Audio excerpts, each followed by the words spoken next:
Hello everyone, welcome back to Sangharsh IQ। कैसे हैं आप सब लोग? आई होप आप सबकी तैयारी बहुत अच्छी चल रही होगी। तो आज की इस वीडियो में हम बात करने वाले हैं इलेक्शन कमीशन ऑफ इंडिया के बारे में। आप सबको पता है, देखो ये करंट पर्सपेक्टिव से भी और स्टैटिक पर्सपेक्टिव दोनों से ही इम्पोर्टेंट है। कैसे?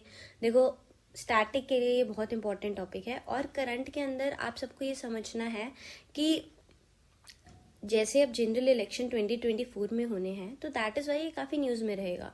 आप सबको पता है स्टेट इलेक्शन तो आए 2-3 महीने होते ही रहते हैं, तो यहाँ से भी इसकी इंपॉर्टेंस बढ़ जाती है। बट जब जनरल इलेक्शन होते हैं तो ये काफी ज्यादा न्यूज में इनकी चर्चा करी जाती है।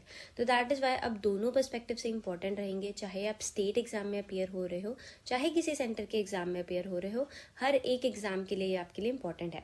तो इस वीडियो के अंदर हम अच्छे से डिटेल में डिस्कस कर देंगे, और ताकि इससे रिलेटेड कोई भी क्वेश्चन आए तो आपकी कोई भी गलती यहाँ पे नहीं होने वाली।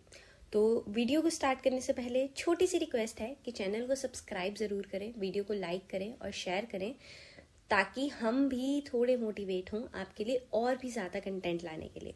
तो चलो फटाक से वीडियो स्टार्ट करते हैं। तो सबसे पहले थोड़ा बैकग्राउंड देखते हैं। इलेक्शन कमीशन ऑफ इंडिया क्या है? एक इंडिपेंडेंट कॉन्स्टिट्यूशनल बॉडी है। आप सबको याद रखना है, कोई स्टैट्यूटरी बॉडी नहीं है या कोई नोटिफिकेशन से नहीं बनी है। ये एक कॉन्स्टिट्यूशन बॉडी है। कॉन्स्टिट्यूशन के अंदर ही इसका जो है ओरिजिन हमें मिलता है। इंडिपेंडेंट बॉडी है, ठीक है। रिस्पॉन्सिबल है किसके लिए? फ्री एंड फेयर इलेक्शन कराने के लिए हमारी कंट्री में। ये यूनियन और स्टेट के इलेक्शन दोनों ही करवाती है और ट्रू स्पिरिट ऑफ डेमोक्रेसी को होल्ड करती है। जो हमारा पार्ट 15 है, आर्टिकल 324 टू 329, वो डील करता है power, functions, tenure, eligibility etcetera of commission and the member. जो 324 है इंडियन कॉन्स्टिट्यूशन का, वो ये बोलता है कि एक इंडिपेंडेंट इलेक्शन कमीशन होनी चाहिए जो सुपरिटेंडेंस करेगी, डायरेक्शन करेगी, कंट्रोल करेगी इलेक्टोरल पोल का एंड कंडक्ट करेगी इलेक्शंस इंडिया के अंदर। इलेक्शन कमीशन क्या है? एक ऑल इंडिया बॉडी है जो कंडक्ट करती है इलेक्शन। कौन से? अब देखो, ये बहुत इंपॉर्टेंट हो जाता है। पार्लियामेंट के, स्टेट लेजिस्लेचर के, ऑफिस ऑफ प्रेसिडेंट के and office of vice president. देखो, बाकी सब याद रहता है, बट लोग जो है कंफ्यूज हो जाते हैं। एक तो स्टेट लेजिस्लेचर, लोगों को लगता है कि शायद स्टेट लेजिस्लेचर के जो इलेक्शन है वो स्टेट इलेक्शन कमीशन करती है, तो ऐसा नहीं है। आप सबको याद रखना, देखो ये चारों चीजें ना, जब हमारा कॉन्स्टिट्यूशन बना था तब से ही इंडिया में चल रहा है। तो दैट इज वाई इन सबके जो इलेक्शन है वो इलेक्शन कमीशन ऑफ इंडिया ही करता है। जो स्टेट इलेक्शन कमीशन है वो बाद में बना था, जब हमने पंचायती राज, म्यूनिसपैलिटीज, लोकल सेल्फ गवर्नमेंट्स को हम लेकर आए थे, तब साथ में हम प्रोविजन लेके आए थे स्टेट इलेक्शन कमीशन की। बट स्टेट लेजिस्लेचर के इलेक्शन तो शुरू से ही चल रहे हैं। तो इसी बात से, आप इसी लॉजिक से ही चाहे आप याद रख लीजिए कि ये जो इलेक्शन हैं इलेक्शन कमीशन ऑफ इंडिया ही करवाती है।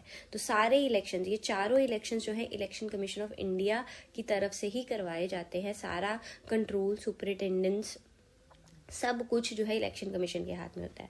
दो, अगर हम इन इट्स इंसेप्शन देखें, एक सिंगल मेंबर बॉडी थी शुरू से ही। अगर 1950 से लेके 89 तक आप देखो तो ये सिंगल मेंबर बॉडी थी। बीच में इसके मेंबर बढ़े, बट फिर से 90 to 93 ये सिंगल मेंबर बॉडी रही।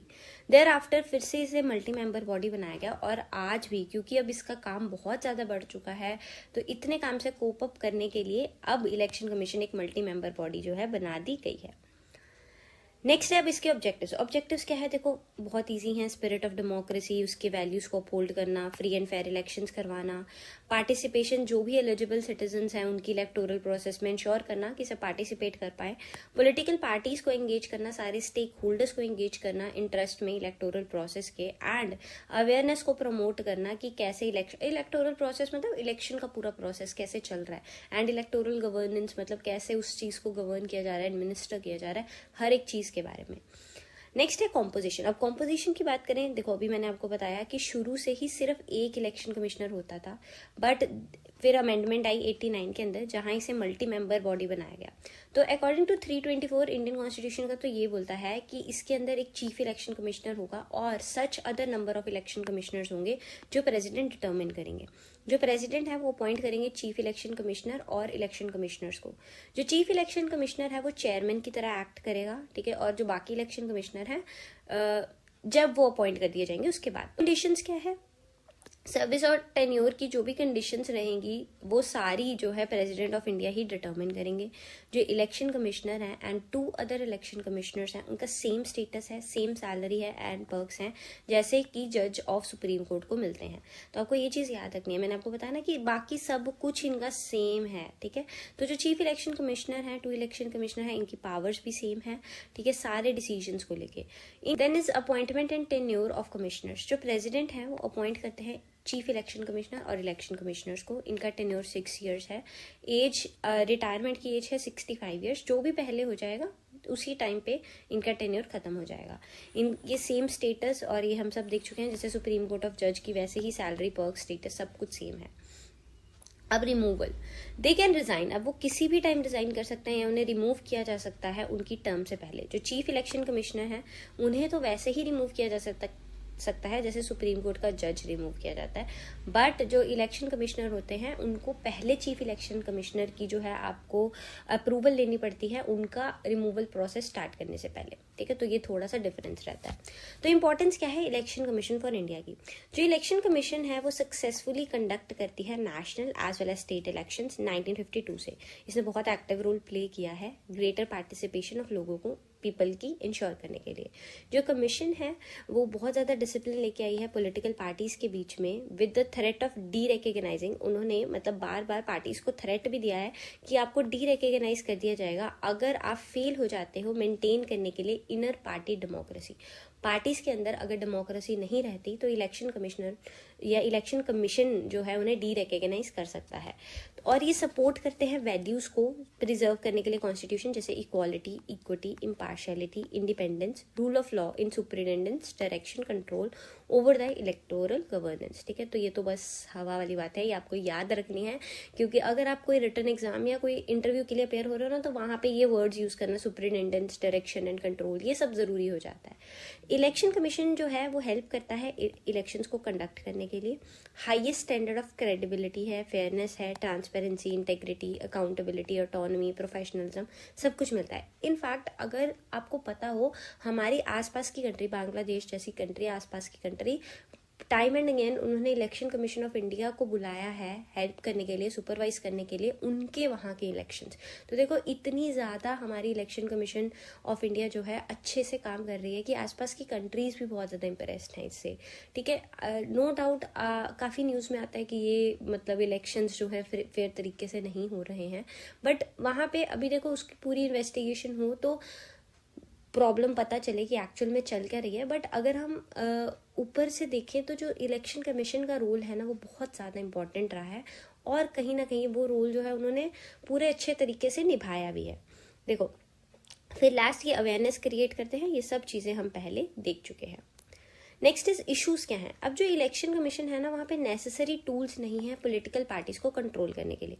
देखो ये क्या है कि किसी तरह की ना it is unable to impose internal party democracy और कंट्रोल पार्टी फाइनेंसेस। अब ये ऐसा नहीं है कि देखो इलेक्शन कमीशन एक kind of it's a tiger without a tooth. देखो मतलब क्या विदाउट टीथ है ये टाइगर, मतलब ये बोल सकते हैं बट एक्चुअली इनके पास कोई पावर नहीं है कि ये इम्पोज कर सके उन चीज़ों को, ठीक है। तो जैसे जैसे वायलेंस हो रही है या मनी ड्रिवन पैसा लगाया जा रहा है, इलेक्टोरल फ्रॉड्स हो रहे हैं, इलेक्शन कमीशन बहुत ज़्यादा हेल्पलेस हो जाता है जिसकी वजह से बहुत ज़्यादा क्रिमिनलिटी बढ़ रही है।